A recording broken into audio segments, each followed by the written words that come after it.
यांचा विमा आपण उतरवलेला आहे। विमा उतरवलेल्या शेतकऱ्यांना याच्या व्यतिरिक्त आता त्याचं कॅल्क्युलेशन चाललेलं आहे, पण याच्या व्यतिरिक्त अगदी कन्झर्वेटिव्ह साईडला जरी आपण पकडलं तरी ज्यांचं पूर्ण नुकसान झालेलं आहे अशा शेतकऱ्यांना साधारणपणे 17,000 रुपये हेक्टरी विम्याचे पैसे मिळतील। त्यामुळे आपण जर बघितलं तर ज्यांनी विमा उतरवलेला आहे अशा शेतकऱ्यांना साधारणपणे त्यातले जे कोरडवाहूचे शेतकरी आहेत त्यांनाही 35,000 पर्यंत मिळतील आणि जे बागायती आहेत त्यांना तर 50,000 प्रति हेक्टरच्या वर एकंदरीत पैसे जे आहेत ते या ठिकाणी प्राप्त होणार आहेत।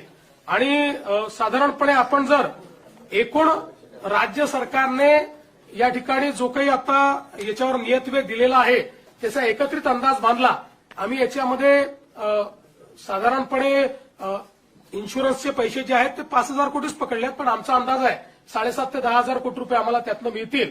पण कन्झर्वेटिव्ह अंदाज आम्ही पकडलाय, कारण त्या संदर्भात अजून क्लेम जाणे आणि ती सगळी प्रोसेस होणे आहे।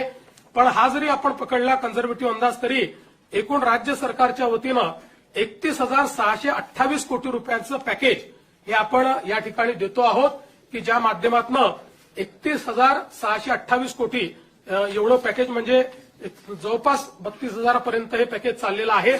अशा 32,000 कोटीपर्यंत अशा प्रकारचं हे पॅकेज या ठिकाणी आपण दिलेलं आहे।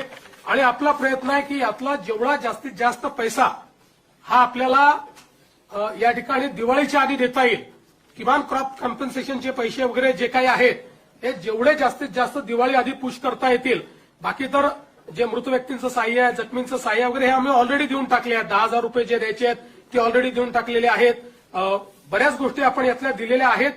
काही गोष्टी ज्या राहिलेल्या आहेत त्या सगळ्या गोष्टी आणि क्रॉप कॉम्पेन्सेशनचे पैसे हे आपण त्या ठिकाणी देण्याचा प्रयत्न करणार आहोत।